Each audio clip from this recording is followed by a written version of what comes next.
काम छोड़ resident doctor association अनिश्चितकालीन के लिए हड़ताल पर जा चुकी है और बता दें कि आईजीएमसी शिमला में माहौल काफी ज्यादा बिगड़ता हुआ नजर आ रहा है। इसी बीच बता दें कि रेजिडेंट डॉक्टर एसोसिएशन के अध्यक्ष की ओर से ये कहा गया है कि सरकार को इस पूरे मामले की एक बार फिर से जांच बिठानी चाहिए और दोनों पक्षों की बात को सुनना चाहिए, उसके बाद ही इस पर निर्णय जो है वो लेना चाहिए। अब जो डॉक्टर की एसोसिएशन है, इनकी मांगी है सरकार से कि इस पूरे मामले की पहले तो निष्पक्ष जांच करवाई जाए और एक तरफा ये मामले की सुनवाई जो हुई जिसके आधार पर फैसला लिया गया वो गलत है। उनकी प्रमुख मांग ये है कि जो आरोपी डॉक्टर जिसका नाम राघव नरूला है, जिसे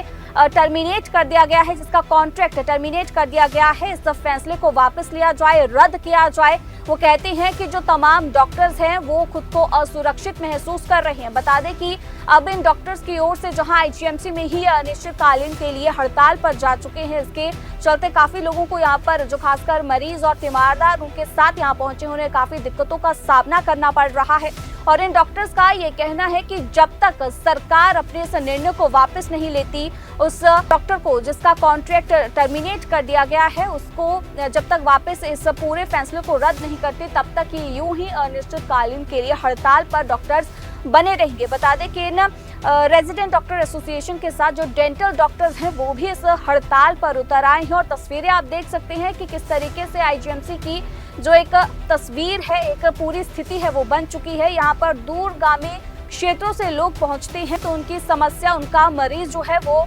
ठीक हो जाएगा, लेकिन यहाँ पर स्थिति उन्हें कुछ और ही देखने को मिल रही है। क्या कुछ इस रेजिडेंट डॉक्टर एसोसिएशन के अध्यक्ष सोहेल ने कहा, जरा आप भी सुनिए। देखिए,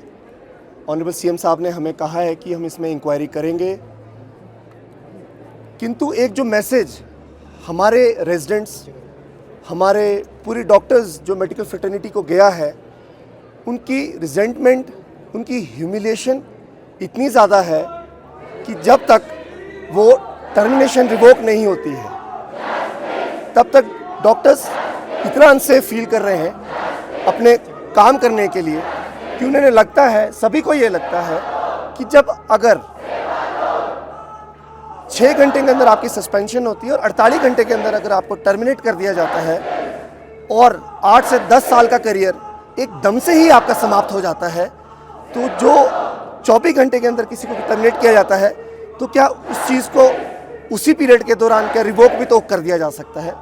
तो हमारी ये दरखास्त पहले भी सरकार से थी और आगे भी रहेगी। जी देखिए, जो वीडियो फर्स्ट डे ट्रॉल हुई थी उसमें डॉक्टर के द्वारा भी दिखाया गया है कि मारपीट हुई है और जब भी कोई घटनाक्रम होता है मैं पहले दिन से यही बात कर रहा हूँ कि उसके हमेशा 2 पहलू होते हैं। प्रोवोकेशन क्यों हुई, इंस्टिगेट वो क्यों हुए, क्यों ऐसे सर्कमस्टेंसेस पैदा हुए। आफ्टर ऑल डॉक्टर भी एक ह्यूमन है। ठीक है, मान लिया मिसकंडक्ट वॉज देयर, हमने कहा है, मान लिया मिसकंडक्ट इज देयर, उसके लिए हमने भी ये भी देख लिया कि सरकार ने उनको 6 घंटे का सस्पेंशन कर दिया। ठीक है, ही वॉज बीन सस्पेंडेड, परंतु with in 48 hours discipline committee के द्वारा उन्हें टर्मिनेट कर दिया जाता है। टर्मिनेट कर दिया जाता है कि 10 से 12 साल का करियर आदमी का, जो एमबीबीएस पहले प्री मेडिकल टेस्ट करके एमबीबीएस में आता है, फिर एमबीबीएस के बाद वो एंट्रेंस एग्जाम करके वो पोस्ट ग्रेजुएशन में आता है, पोस्ट ग्रेजुएशन करने के बाद वो फील्ड में जाके फिर मेरिट के बेसिस पे ही joins the senior residency at IGMC Shimla, और उसके बाद एक ही दम 48 घंटे के अंदर उसको आप टर्मिनेट कर देते हैं। तो ये कहाँ तक जस्टिफाइड है? मुझे तो नहीं लगता ये जस्टिफाइड है। कोई बीच का रास्ता निकलने की? देखिए, जो बीच का रास्ता आप कह रहे हैं, मध्यस्थता का रास्ता आप कह रहे हैं, अब उस बारे में तो मैं अभी कोई कहना नहीं चाहूँगा। जो हमारे डॉक्टर राघव हैं वो क्या कहते हैं इसमें, जब ये शुरुआत हुई है तो डॉक्टर राघव ने तो मुझे यही कहा कि मैं इस टाइम पे इतना परेशान हूँ कि भाई मेरा सारा करियर ख़त्म हो चुका है और मेरी डिग्निटी स्टेक पे है। स्टेक पे क्या है, मतलब एक ह्यूमिलिएशन जो वो फील कर रहा है वो आदमी,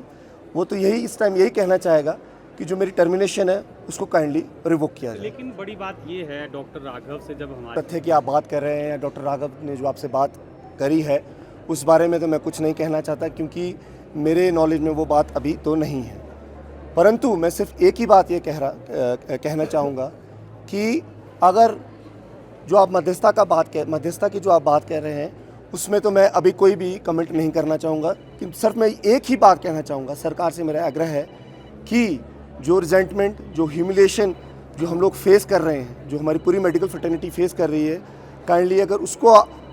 वो सिर्फ एक ही तरीका है उसको कि आप हमारे डॉक्टर राघव की टर्मिनेशन को रिवोक कर दें। इससे आपको लगाज नहीं मिलेगा, आपकी स्ट्राइक कंटिन्यू रहेगी, इससे तो कहीं ना कहीं छवि आपकी और खराब होगी। कोई आपको नहीं लगता? देखिए, अब जो आप रास्ते की बात कर रहे हैं तो इसमें तो मैं अभी कोई कमेंट नहीं करना चाहूँगा, परंतु जो एक नेगेटिव नैरेटिव जो डॉक्टर्स के लिए भी गया है इस इंसिडेंट के बाद, अगर हम कोई मरीज़ वार्ड में देखते हैं या हम कोई मरीज़ अपने ओपीडी में देखते हैं या इमरजेंसी में देखते हैं तो हमें पता होता है कि प्रायोरिटी ट्रायज क्या है। अगर कोई मरीज़ हमें आके ये बोलता है कि हमें पहले देखिए जी, आप हमें पहले देखिए वरना हम आपको टर्मिनेट करा देंगे, तो एक तरह का इतना अनसेफ एनवायरनमेंट डॉक्टर्स के लिए पैदा हो चुका है कि इस अनसेफ एनवायरनमेंट में काम कैसे करेगा डॉक्टर